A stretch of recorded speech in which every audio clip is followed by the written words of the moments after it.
नमस्कार दोस्तों, आज के इस वीडियो में हम बात करने वाले हैं 10 सबसे हट के बिज़नेस के बारे में जो गाँव हो या फिर शहर हो, आप हर जगह शुरू कर सकते हैं और ये बिज़नेस हर जगह धूम मचा देगा। तो कौन से हैं वो बिज़नेस चलिए जानते हैं बिना किसी देरी के। दोस्तों सबसे पहले तो बात कर लेते हैं पहले बिज़नेस के बारे में, लेकिन उससे पहले भी मैं आपको बता दूँ कि आज जिन 10 बिज़नेस के बारे में हम बात करने वाले हैं, उसमें कुछ बिज़नेस ऐसे हैं जो ज़ीरो इन्वेस्टमेंट से आप स्टार्ट कर सकते हैं, कुछ ऐसे हैं जिसमें थोड़ा इन्वेस्टमेंट करना पड़ सकता है और कुछ ऐसे भी हैं जिसमें अच्छा खासा इन्वेस्टमेंट करना पड़ सकता है। तो अब ये आपके ऊपर है कि आपको देखना है कि आप कौन-सा शुरू कर सकते हैं, आपके पास कितना इन्वेस्टमेंट है, उस हिसाब से आप कौन-सा वाला जो है आप स्टार्ट कर सकते हैं। तो चलिए विस्तार से जानते हैं इसके बारे में। तो पहला है लेबर कॉन्ट्रैक्टर बिज़नेस। अब ये बिज़नेस जो है ये आप ज़ीरो इन्वेस्टमेंट में भी स्टार्ट कर सकते हैं और चाहें तो थोड़ा-सा अच्छे लेवल पे स्टार्ट करना है तो थोड़ा इन्वेस्टमेंट भी कर सकते हैं। अब ये कैसे स्टार्ट करना है, किस लेवल पे स्टार्ट करना है, ये आपको तय करना होगा। इसमें होता क्या है कि बेसिकली देखिए कंपनीज़, फैक्ट्रीज़ हर जगह जो है उनको लेबर चाहिए होता है, उन्हें बल्क में लेबर सप्लाई करने का काम जो है वो लेबर कॉन्ट्रैक्टर करता है। साथ ही जो सिविल लाइफ़ है लोगों की उसमें भी नॉर्मली गाँव हो, शहर हो, हर जगह हर कुछ ना कुछ काम के लिए जो है लोगों को हेल्पर, लेबर टेक्नीशियन तरह-तरह के जो हैं काम करने वाले ज़रूरत पड़ते ही हैं, है ना?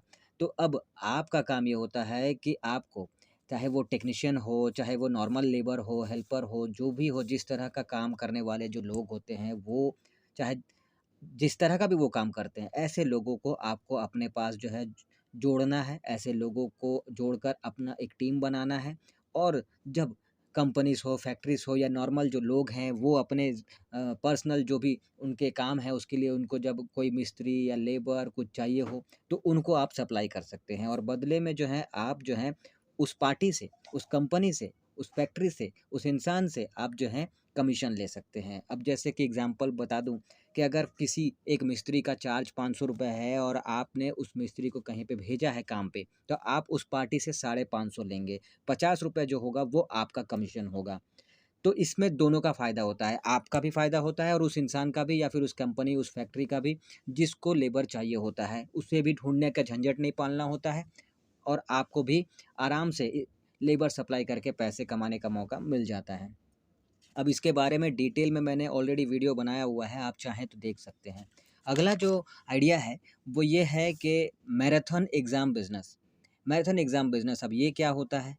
बहुत सारे लोगों ने सुना होगा और बहुत सारे लोग जो हैं वो पहली बार सुन रहे होंगे। तो ये भी बता दूँ कि तगड़ी कमाई करने वाला बिज़नेस होता है। इसमें होता क्या है कि स्कूल के जो स्टूडेंट्स होते हैं, उनके लिए मैराथन एग्ज़ाम आप अटेंड करते हैं। जैसे कि जीके मैराथन हो गया, मैथ्स मैराथन हो गया, इंग्लिश मैराथन हो गया, इस तरह-तरह के सब्जेक्ट्स के मैराथन एग्ज़ाम आप जो हैं, वो उनके लिए आप जो है आप करवाते हैं।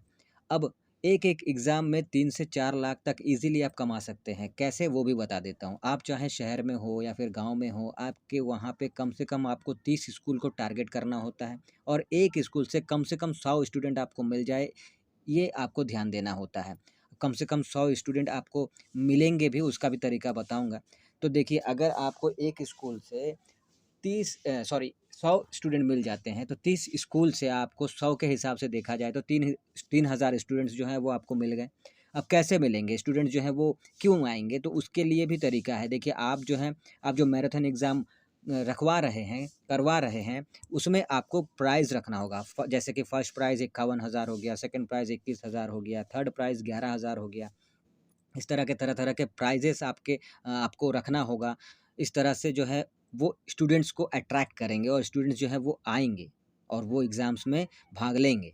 अब देखिए 3000 के हिसाब से अगर देखें तो एक चीज़ और बता दूँ आपको कि आपको जो है एक एक्स्ट्रा इनकम करने का तरीका और एक बता देता हूँ कि आप एग्ज़ाम तो हेल्ड करवा ही रहे हैं, एग्ज़ाम तो आप करवा ही रहे हैं। तो इसमें आप एक ऐसा बुक छपवाइए जो आपको बताना है स्टूडेंट्स को और उसके पेरेंट्स को कि इस बुक के ज़रिए आप कम से कम 60 से 70% तक का जो क्वेश्चन है वो इसी बुक से आएगा। तो अगर आप लेना चाहें तो आप ले सकते हैं। तो अगर 3000 में से 1000 स्टूडेंट्स भी लेते हैं तो भी आपका अच्छा खासा इनकम उसमें हो जाएगा। बुक की कीमत कम से कम 100 या 150 आप रख दीजिएगा अपने हिसाब से। तो उसका जो है वो अलग इनकम हो ही जाएगा और कुछ ना कुछ स्टूडेंट्स तो ले ही लेंगे, ये कन्फर्म होता है।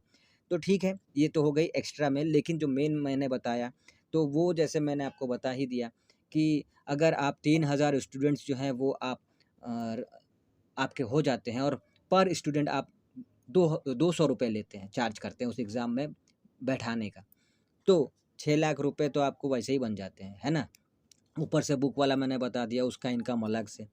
तो इस तरह से जो है वो आपका इनकम हो गया। अब जो है आपके एक्सपेंसेस भी होंगे, खर्चे भी होंगे, जैसे कि आप जहाँ पे एग्ज़ाम करवाएँगे उस एग्ज़ाम सेंटर का किराया देना होगा, जितने स्टूडेंट्स हैं उस उतने क्वेश्चन पेपर छपवाने होंगे, उसका खर्चा है, जो प्राइज़ेस आप रखेंगे उसका खर्चा है।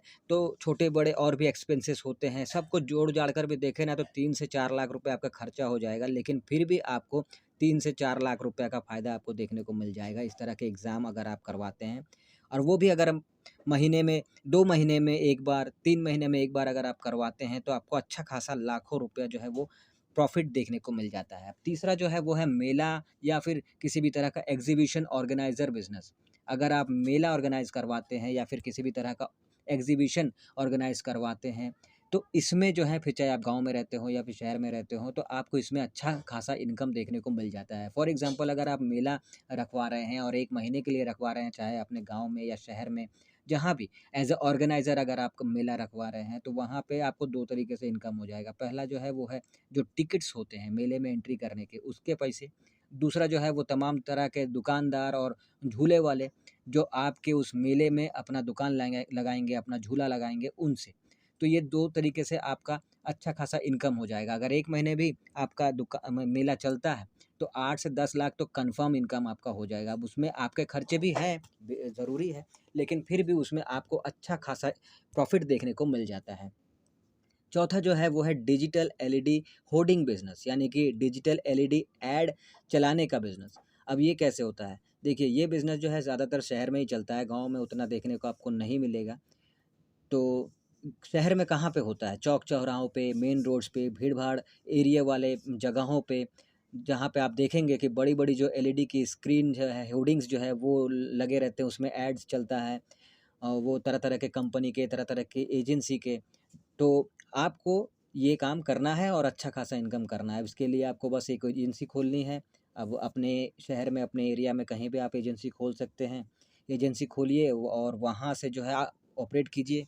आपको इसमें देखा जाए तो जिस एरिया में आप करना चाहते हैं, जिस एरिया में आप अपना एलईडी स्क्रीन लगवाना चाहते हैं, तो उस एरिया को आपको चुनना होगा। उस एरिया में जहाँ-जहाँ, जिस-जिस के प्रॉपर्टी पे आप जो है ये एलईडी स्क्रीन होर्डिंग्स आप लगवाएँगे, उस प्रॉपर्टी ओनर से मिलना होगा और उसे भी किराया आपको मंथली के हिसाब से देना होगा। तो कुछ इसमें प्रोसेस होता है और आप जो है ईज़िली इसमें कमा सकते हैं।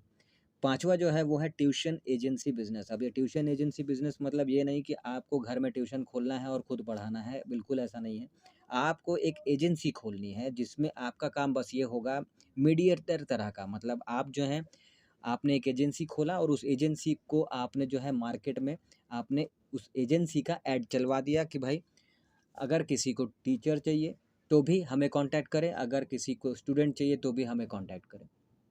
आपका काम बस ये है कि आप जो है टीचर और स्टूडेंट को आप आपस में मिलवा देंगे। कई बार ऐसा होता है कि लोग जो है अच्छा टीचर ढूँढते हैं लेकिन नहीं मिलता है। कई बार टीचर्स जो है वो पढ़ाते हैं बहुत अच्छा है लेकिन उनको स्टूडेंट्स नहीं मिलता है। तो ये एजेंसी उस काम को सिंपल कर देती है, आसान कर देती है।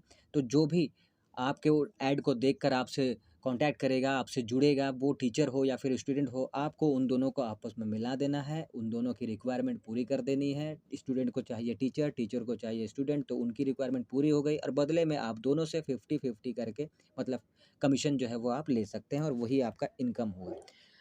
6 नंबर पे जो है वो है ऑनलाइन रीसेलिंग बिज़नेस। अब ये ऑनलाइन रीसेलिंग बिज़नेस सभी जानते हैं, सभी कर रहे हैं ज़्यादातर लोग आज की डेट पे। फिर भी बता देता हूँ कि ऑनलाइन रीसेलिंग बिज़नेस तो वो है जिसमें क्या होता है कि किसी सप्लायर का, किसी होलसेलर का, किसी दुकान ओनर का जो भी प्रोडक्ट होता है वो आपको रीसेल करना होता है। अपने सेलर अकाउंट बनाने के बाद उस अकाउंट के ज़रिए अपने कॉन्टैक्ट्स में, साथ ही तमाम तरह के लोगों के पास आपको उस प्रोडक्ट को बेचना होता है, रीसेल करना होता है और बदले में वो सप्लायर, वो होलसेलर, वो दुकानदार, वो आपको कमीशन देता है। सारा काम उसी का होता है, आपको बस ऑर्डर लाने होते हैं और वो ऑर्डर आपको आगे फॉरवर्ड कर देना होता है। जैसे कि देखिए आजकल होता है ना, आजकल आप देख रहे होंगे जैसे मीशो ऐप जो है वो क्या करता है, उसमें आप अकाउंट बनाइए, सेलर अकाउंट, और उसके बाद उसके जिसमें भी आप जो है जिस भी प्रोडक्ट को आप चुनेंगे उस प्रोडक्ट को आप अपने सोशल मीडिया अकाउंट में व्हाट्सअप, इंस्टाग्राम, फ़ेसबुक इन सब में आप जो हैं उसको आप अपने जितने तमाम कॉन्टैक्ट्स हैं उनको भेजते हैं, उसके ऐड पोस्ट करते हैं और फिर जो उस प्रोडक्ट को खरीदता है आपके लिंक से, आपको उसका कमीशन मिल जाता है। तो बेसिकली यही होता है रीसेलिंग काम और इसके आपको अच्छे खासे इनकम देखने को मिल जाते हैं। 7वें नंबर पे जो है वो है वाटर पार्क बिज़नेस। अब ये हर कोई नहीं कर सकता, ऑब्वियस सी बात है, लेकिन आइडिया था तो मैंने बता दिया। ये बिज़नेस जो है हर किसी के लिए नहीं है, इसमें बहुत अच्छा खासा इन्वेस्टमेंट करना पड़ता है। लेकिन जो भी ये बिज़नेस करता है अपने शहर में, चाहे वो छोटे लेवल का शहर में रहता हो या फिर बड़े लेवल के शहर में रहता हो, जहाँ भी वो ये बिज़नेस करता है, उसे अच्छा खासा इनकम देखने को मिल जाता है। तो चलिए इस पे ज़्यादा बात नहीं करते क्योंकि ये बहुत बड़ा लेवल पे इन्वेस्टमेंट करने वाला बिज़नेस होता है। तो आगे बढ़ते हैं। आगे है 8वें नंबर पर टी पाउडर बिज़नेस, यानी कि चाय बेचने का बिज़नेस, और वो भी खुले वाला, पैकेट वाला नहीं। खुले वाला, और ये भी बिकता है और अच्छा खासा बिकता है और आप देखेंगे अपने शहर में, अपने गाँव में, अपने एरिया में, जहाँ भी आप रहते हैं वहाँ पे आपको देखने को ये मिल जाता है। खुला जो चाय पत्ती होता है ना, वो बिकता है। तो वो आपको बेचना है और उसके लिए आपको 2 चीज़ का ध्यान देना है। पहला, आप जो चाय पत्ती, जो चाय बेच रहे हैं उसकी क्वालिटी बहुत अच्छी होनी चाहिए, और दूसरा उसका रेट बहुत अच्छा होना चाहिए, सस्ता होना चाहिए, ताकि लोग जो हैं वो आपसे उस चाय को खरीद पाएँ। और आप अच्छी क्वालिटी भी देंगे और सस्ता रेट भी देंगे तो ऑब्वियसली बात है कि लोग जो हैं वो आपके पास आएँगे और आपका इनकम जो है वो बढ़ेगा। 9वें नंबर पे जो है वो है इवेंट मैनेजमेंट का बिज़नेस। इवेंट मैनेजमेंट का बिज़नेस बहुत ही ईज़िली और ज़ीरो इन्वेस्टमेंट में भी आप शुरू कर सकते हैं, या फिर चाहें तो थोड़ा-सा इन्वेस्टमेंट करके आप स्टार्ट कर सकते हैं। और इसमें करना क्या होता है, इसमें इवेंट्स आपको मैनेज करने होते हैं, इवेंट्स आपको करवाने होते हैं, जैसे कि किसी की शादी है, बर्थडे पार्टी है, कोई प्रोग्राम है, कोई फंक्शन है, इसके लिए वो लोग जो है इवेंट्स मैनेजमेंट कंपनी ढूँढते हैं और उनको ऑर्डर दे देते हैं और सारा कुछ काम इनका हो जाता है। सारा अरेंजमेंट करना इनको होता है, इवेंट मैनेजमेंट वालों को, हर तरह का। तो इसके बारे में डिटेल में अगर आप जानना चाहते हैं तो इसके बारे में वीडियो मैंने बनाई हुई है, आप देख सकते हैं। 10वें नंबर पे जो है वो है ड्रॉप सर्विसिंग बिज़नेस। अब ये बहुत इंटरेस्टिंग बिज़नेस है और आज की डेट में भी बहुत ज़्यादा चल रहा है। इसमें करना क्या होता है कि आपको जो है, आपको मीडिएटर का इसमें भी काम करना होता है। आपको जैसे कि वो फाइवर, अपवर्क, ये जो वेबसाइट्स हैं, इसमें होता क्या है कि आप देखेंगे कि इसमें 2 तरह के लोग मिलते हैं, एक काम करने वाला और एक काम करवाने वाला। मतलब एक ऑर्डर देने वाला और एक ऑर्डर, उस ऑर्डर को पूरा करने वाला। अब आपका काम इस ड्रॉप सर्विसिंग बिज़नेस में ये होता है कि इन दोनों को आपको मिलाना भी है, और किस तरह से मिलाना है वही ट्रिक है। कैसे? देखिए, ये ड्रॉप सर्विसिंग बिज़नेस में ये होता है कि आपको पहले एक अकाउंट बनाना होता है, अपना वेबसाइट वगैरह बनाना होता है, सब कुछ उसमें आपको जिस तरह से उसका प्रोसेस है, जो मैं आपको अगले वीडियो में बताऊँगा कि ड्रॉप सर्विसिंग कैसे करते हैं पूरी डिटेल में। फिर भी शॉर्ट में मैं बता देता हूँ कि आपको एक अकाउंट बनाना होता है, वेबसाइट वगैरह सब बनाना होता है, जुड़ना होता है, और उसके बाद जो है आप एक कंपनी के तौर पर खुद को रजिस्टर कर देते हैं, और जो क्लाइंट है, जिनको काम करवाना है, फॉर एग्ज़ाम्पल अगर किसी को वीडियो एडिटिंग का काम करवाना है ना? अब वो क्लाइंट जो है वो सब बाहर के हैं, यहाँ के कहीं नहीं है। इंडिया में कोई क्लाइंट नहीं है, आपको सब बाहर मिलते हैं। तो वहाँ से जो क्लाइंट आपको ढूँढना है, उसका ढूँढने का प्रोसेस भी मैं आपको वीडियो में बताऊँगा, जब इसकी डिटेल वीडियो बताऊँगा, तो वो आपको क्लाइंट ढूँढना होता है, उनसे कॉन्टैक्ट करना होता है, और उसके बाद उनका जो भी काम होता है, मान लीजिए जैसे मैंने बोला कि वीडियो एडिटिंग का है या वेबसाइट बनवाने का है या किसी और चीज़ का है, वो काम आप उनसे ले लेते हैं। अपना एक तय आपने अमाउंट तय कर दिया और उसमें आपको उनसे वो काम मिल जाता है, और आपको आगे कोई भी फ्रीलांसर को उस काम को आपको फॉरवर्ड कर देना होता है, और वो फ्रीलांसर जो है वो काम करके आपको दे देता है, और वो काम आप उससे करवा के आगे फॉरवर्ड कर देते हैं। अब इसमें आपका फ़ायदा क्या है कि फ़ायदा ये होता है कि मान लीजिए अगर आपको, उदाहरण का बता रहा हूँ, कि $100 में एक वेबसाइट बनाने का ऑर्डर मिलता है। आप जो है, आप 10, 20, 30, $40 में किसी फ्रीलांसर से आपने इसको बनवा लिया। तो आपके पास बचा बाकी का अमाउंट, वो बाकी का अमाउंट ही आपका प्रॉफ़िट होता है। तो इस तरह से ड्रॉप सर्विसिंग बिज़नेस काम करता है। इसके बारे में हम डिटेल में अगले वीडियो में बात करेंगे और इसके बारे में आपको अच्छे से बताएँगे। तो दोस्तों, ये थे वो 10 ऐसे ताबड़तोड़ बिज़नेस जो आप कर सकते हैं और अच्छा खासा इनकम कर सकते हैं।